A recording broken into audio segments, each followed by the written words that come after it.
오늘 우리에게 주시는 하나님의 말씀을 함께 보겠습니다. 하나님 말씀은 사도행전 1장 4절로부터 8절까지의 말씀입니다.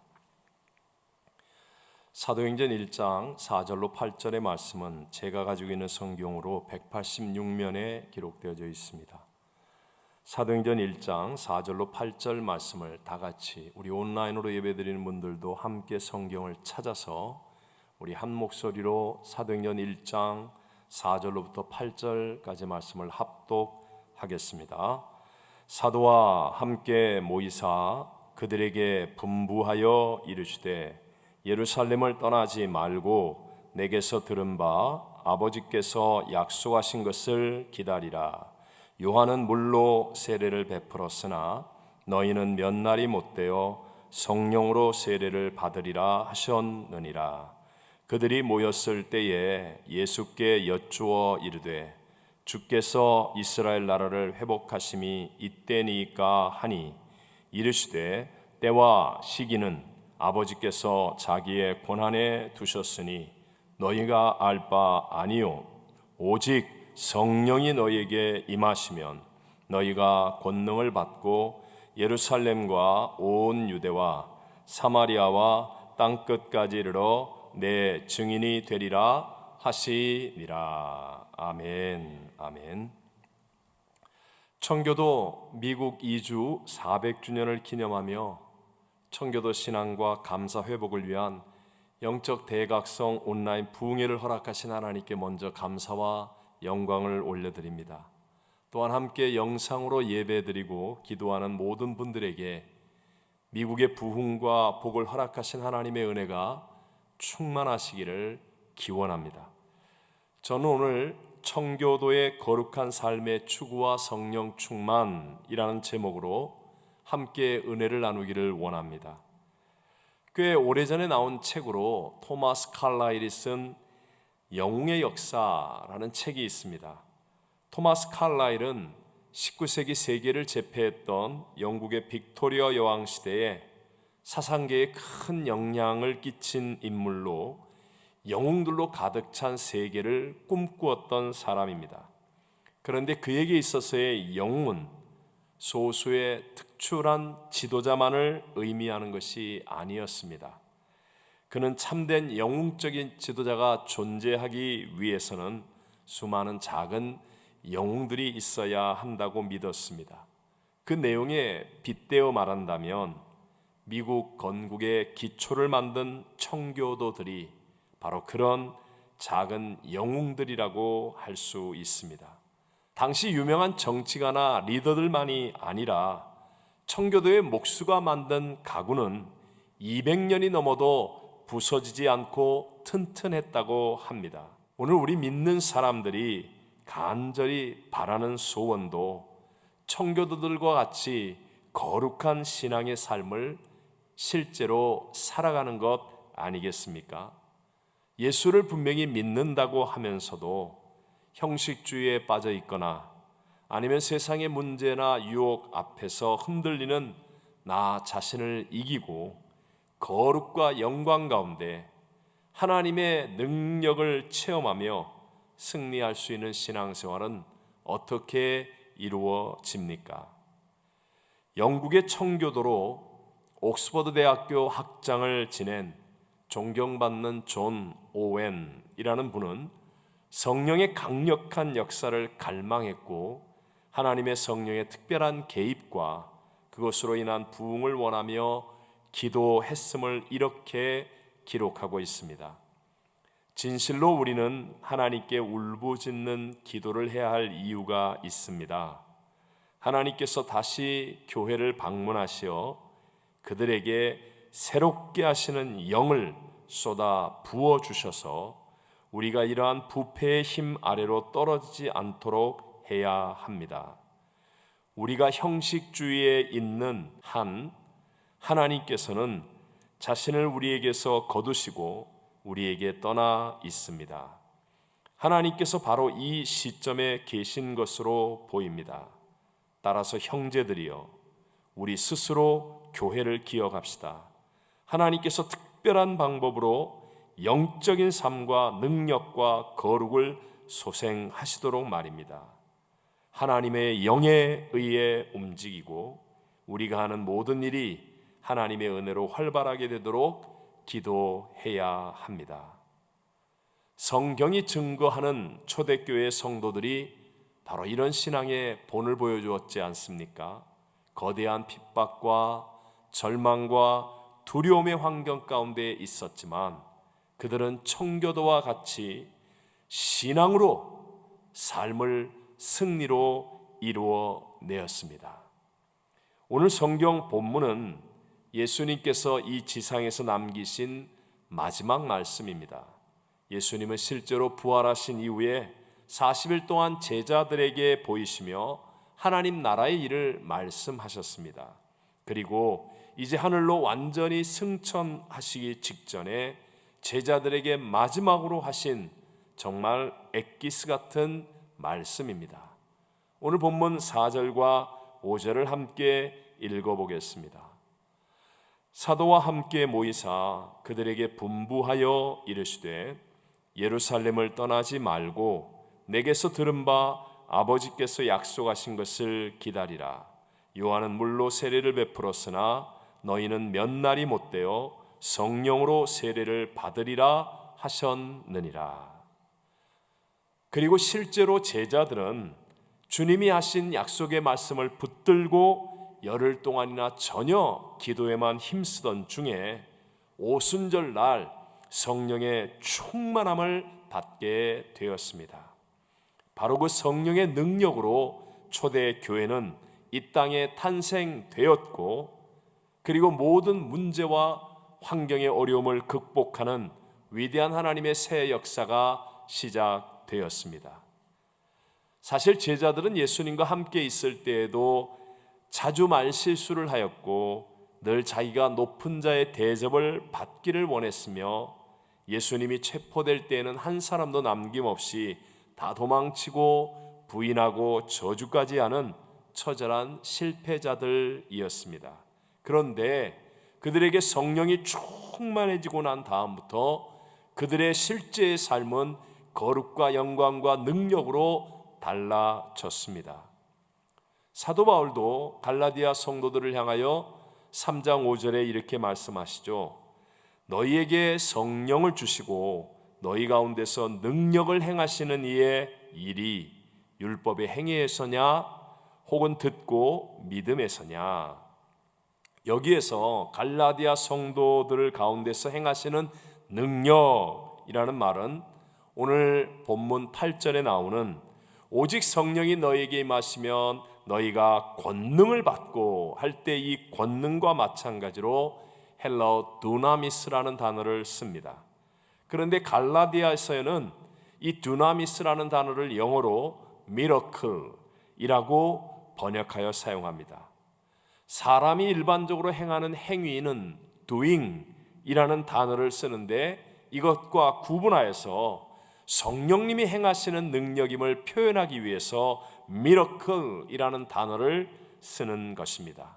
그러니까 아무리 어렵고 절망적인 상황이라 할지라도, 오늘과 같은 팬데믹의 상황이라 할지라도, 문제보다 크시고 질병보다 크시고 대적보다 불경기보다 크신 성령 하나님이 함께 하시면 바로 미러클, 기적의 능력이 임하여서 오늘의 우리들도 믿음으로 거룩한 삶을 실제로 살아가며 승리할 수 있게 된다는 것입니다. 1997년 9월 조용기 목사 초청 브라질 성회가 남미 최대의 도시 상파울로에서 있었습니다. 뉴욕의 센트럴 파크와 같은 곳이 상파울로의 이비라뿌에라라고 하는 공원인데요.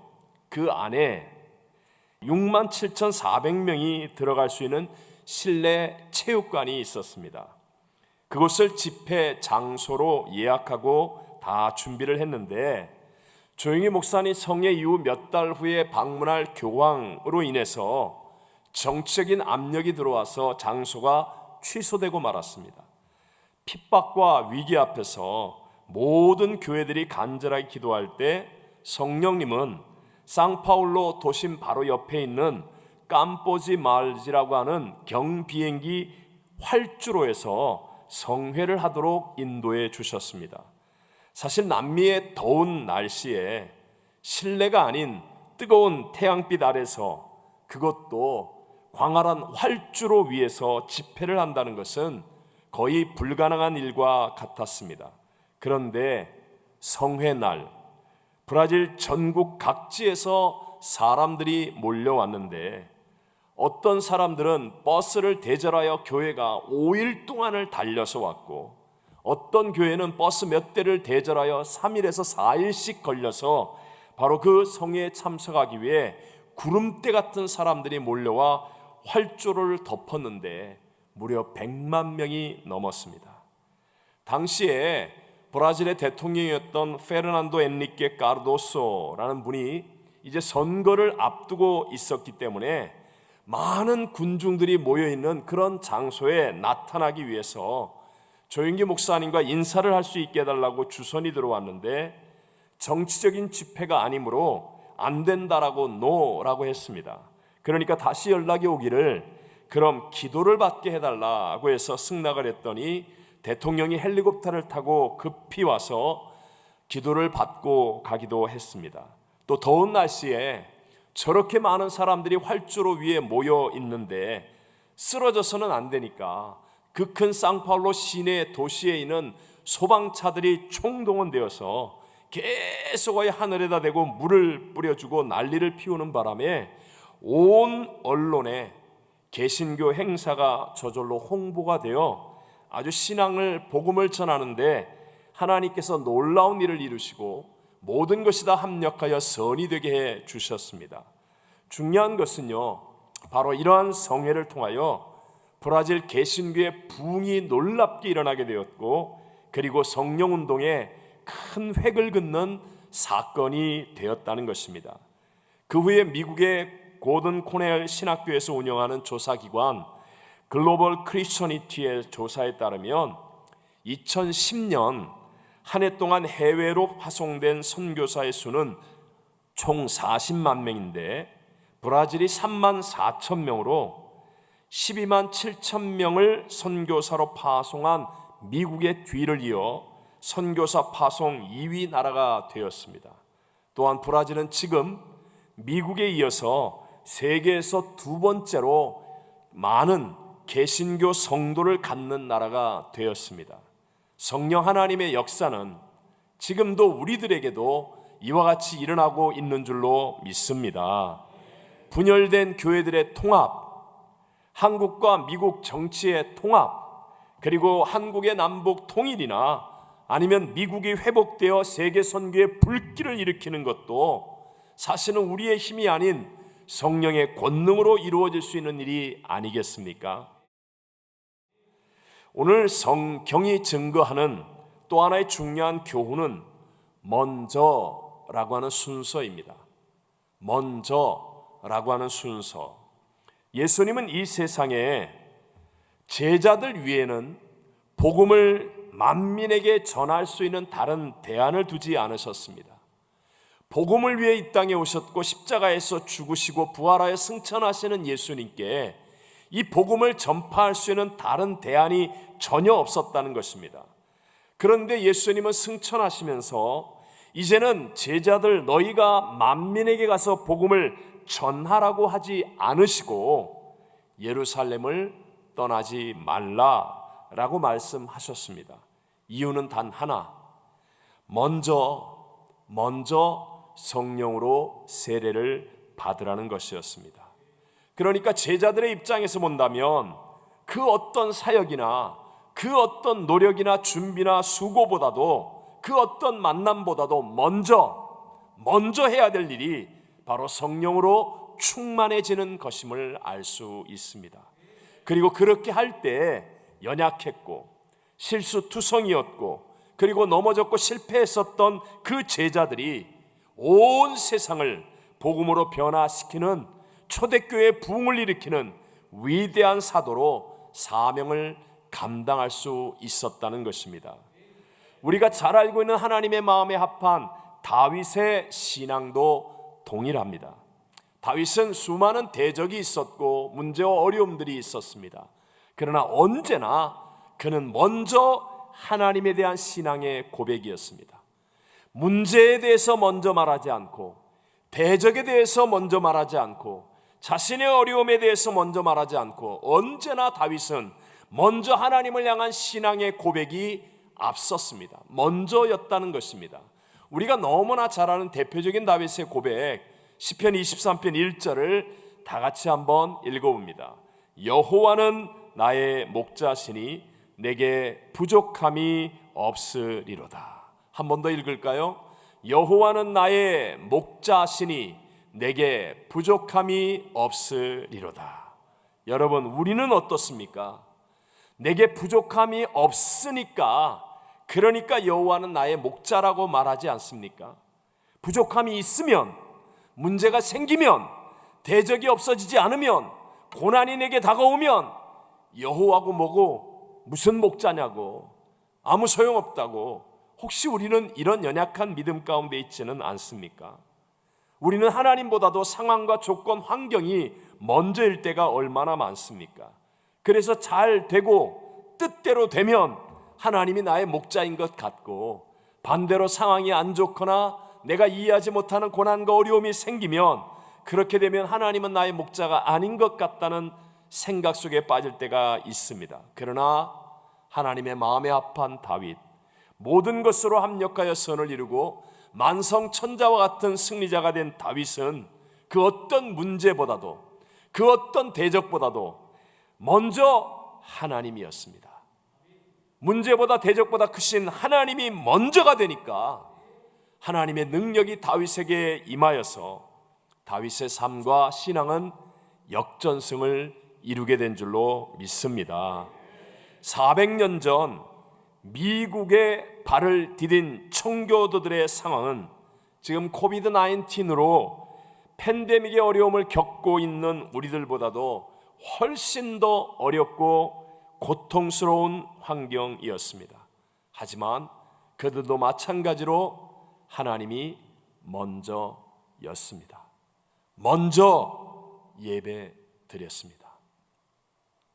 풍성하지 않은데도 불구하고 먼저 하나님 앞에 감사의 제단을 쌓았습니다. 수많은 아픔과 고난과 눈물과 고통이 있음에도 불구하고 그들은 먼저 하나님을 찬양했고, 먼저 하나님을 예배했고, 먼저 하나님께 기도했고, 먼저 하나님께 감사했습니다. 그러니까 청교도들은 결국 신앙의 승리를 체험할 수 있었고, 오늘과 같은 위대한 미국을 이루게 된 줄로 믿습니다. 예수님께서도 우리들에게 분명하게 가르쳐 주지 않으셨습니까? 우리 함께 마태복음 6장 33절을 읽어봅니다. 그런즉 너희는 먼저 그의 나라와 그의 의를 구하라. 그리하면 이 모든 것을 너희에게 더하시리라. 아멘. 먼저, 이 순서가 중요합니다. 기도할 때도 먼저 하나님, 우리의 인생에서도 일을 시작하기 전에 먼저 하나님, 어떤 고통과 외로움과 아픔이 다가와도 먼저 하나님, 영과 진리로 먼저 하나님을 예배하고, 먼저 하나님께 간절히 기도하여 성령의 충만함을 받고, 먼저 복음의 증인이 되고자 힘쓰는 일을 우리가 먼저 해야 한다는 것입니다. 그러니까 우리의 신앙은 knowing about God이 아니라 항상 먼저 knowing God이 돼야 된다는 거예요. 하나님을 예배하고 성령을 따르고 순종하면 그 다음에 놀라운 나의 삶의 행위의 변화도 일어나서 우리의 삶을 통한 선한 일의 열매가 풍성하게 맺어지게 될 줄로 믿습니다. 사실 지금도 세상에서 교회개혁, 신앙개혁을 말하는 사람들, 틈만 나면 교회 얘기를 하는 많은 사람들 가운데 예배도 안 드리고 기도도 하지 않으며 성령으로 충만하지 않고 있다면 그런 사람들은 거의 대부분이 가짜이거나 용두사미로 끝나는 개혁운동이 될 수밖에 없다는 것입니다. 약 100년 전 영국의 감리교 리더이자 위대한 설교자였던 사무엘 체드윅이라는 분은 아주 이를 간단 명료하게 말했습니다. 성령이 없는 기독교는 소망도 없다. 하나님께서 교회를 세상에 보내기 전에 먼저 성령을 보내어 주셨습니다. 같은 순서대로 우리도 일해야 합니다. 예수님이 그처럼 강조하셔서 가르쳐 주시고 부탁하시고 명령하신 성령을 먼저 받는 신앙이 되어져야 한다는 것입니다. 거듭 반복하지만 예수님의 제자들은 실패자들이었고 그리고 천하고 약한 자들이었습니다.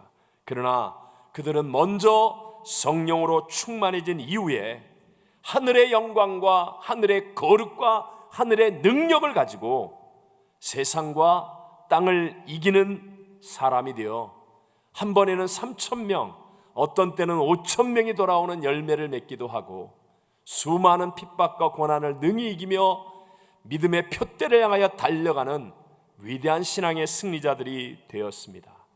우리가 잘 아는 바울은 교회를 향한 포행자요 회방자요 핍박자였습니다. 하지만 성령님이 함께 하시니까 그 이후로부터 그는 가장 위대한 목회자요 신학자요 선교사가 되었습니다. 청교도들은 최악의 상황과 조건 속에 있었지만 먼저 하나님을 구하고 먼저 하나님을 찾고 먼저 하나님을 따르니까 바로 오늘과 같은 위대한 역전승의 나라를 이루게 된 것입니다. 혹시라도 이 설교를 들으며 나는 안 된다라고 하는 절망에 빠진 분이 계십니까? 우리 가정이나 자녀들은 안 될 거야 라고 한탄하고 있는 분이 계십니까? 우리의 사업은 이제 끝장이야, 아니면 저 사람은 절대로 회복될 수 없을 거야 라고 생각하십니까? 사람으로는 할 수 없지만 성령님은 하실 수 있는 줄로 믿습니다. 성령 하나님이 역사하시면 이 같은 것을 금지할 법이 없느니라. 하나님의 놀라운 능력은 반드시 일어나서 우리의 생각을 뛰어넘는 하나님의 수천 수억만 가지의 방법의 기적의 역사들, 하나님의 능력이 우리의 삶을 통하여 증거되게 될 줄로 믿습니다. 마지막으로 성령의 역사는 언제나 말씀과 함께 한다는 것을 잊어서는 안 됩니다. 성령의 역사는 말씀과 함께 한다는 것입니다. 예수님은 제자들에게 먼저 말씀의 가르침을 주셨습니다. 계시는 동안에도 세상은 알지 못하고 받지 못하는 성령에 대한 많은 가르침을 계속하여 반복하시며 말씀을 주셨습니다. 그리고 마지막에도 말씀을 주셨습니다. 그 말씀을 붙들고 기도하는 제자들에게 성령님이 임했습니다. 그리고 말씀을 순종하여 내딛는 발걸음 위에 성령님의 권능이 나타나기 시작했습니다. 아무리 힘이 좋은 기차라 할지라도 레일 위를 달려야 안전하듯이 성령님의 권능은 언제나 말씀과 함께 하는 것입니다. 이곳 남가주에 있는 새들백 교회 릭 워렌 목사님의 글 가운데 한번 제게 마음에 와서 닿은 그러한 부분이 인생은 투 트랙이다 라는 말씀이었습니다. 릭 워렌 목사님도 이전에는 인생이 마치 산봉우리가 있는 것처럼 골짜기가 있고 이렇게 업앤다운이 있는 것으로 알았었는데, 자신이 목회를 하며 또 인생을 살아보니까 인생은 투 트랙이다 라고 말하는 것이었습니다. 언제나 고난과 또 은혜가 함께 있더라는 것입니다. 예를 들어서 목적이 이끄는 삶이라는 책이 전 세계 베스트셀러가 될 정도로 좋은 영향력을 미치게 될 때, 그때 사모님이 암 선고를 받아 고난이 함께 찾아왔습니다. 교회가 가장 부흥하고 또 좋은 영향력을 미쳐가고 있을 그때에 부활절 다음날 막내 아들이 자살하는 인생의 가장 가슴 아픈 고통이 함께 왔습니다. 우리가 알고 있는 성경에 나오는 모든 인생이 다 투 트랙입니다. 잘 알고 있는 노아, 여러분, 하나님께 은혜를 입고 방주를 짓는, 그래서 새 인류 번성에 멋지고 위대한 믿음의 노아만 있는 것이 아니라 술 먹고 취해서 추태를 부리고 아들까지 저주하는 그러한 노아가 함께 있었습니다. 골리앗을 바라보며 야훼 하나님의 이름을 모욕하는 너라고 말하며 용기 있게 나아가는 다윗 A와 밧세바를 보고 간음하는 다윗 B가 다른 사람이 아니라 같은 사람이었습니다. 홍해바다를 믿음으로 가르는 모세 A와 반석을 2번 치며 백성들을 향해 분노하여 하나님의 영광을 가린 모세 B도 같은 사람이었습니다. 사도 바울도 선을 행하기를 원하는 자신 안에 악이 함께 있다, 즉 다른 B도 함께 있다라고 말했습니다. 우린 흔히 말하기를 저 사람은 참 좋은 사람이야.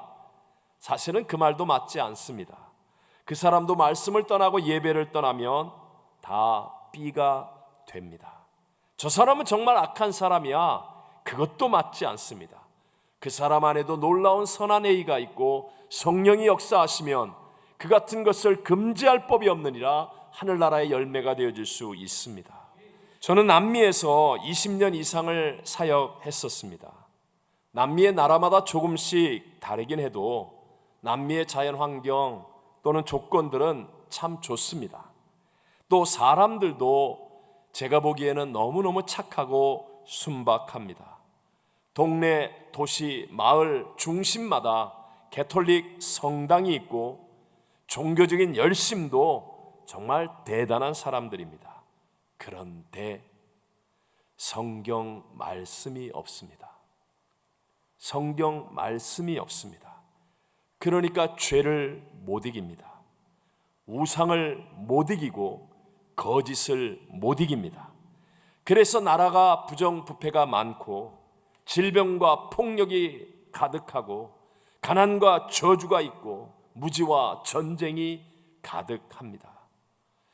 여러분, 우리도 인생을 살며 예를 들어 고혈압이나 당뇨병 같은 병의 진단을 받으면 매일 약을 먹고 또는 혈당을 체크하고 또 암 같은 것에 걸리면 누구나 예외 없이 음식을 조심하게 되고 그렇게 사는 것이 이상한 일이 아니지 않습니까? 그것은 당연히 그렇게 해야 한다고 생각합니다. 하물며 죄로 심판과 멸망을 받아야 할 인간입니다. 우리는 창조주가 아니라 피조물입니다.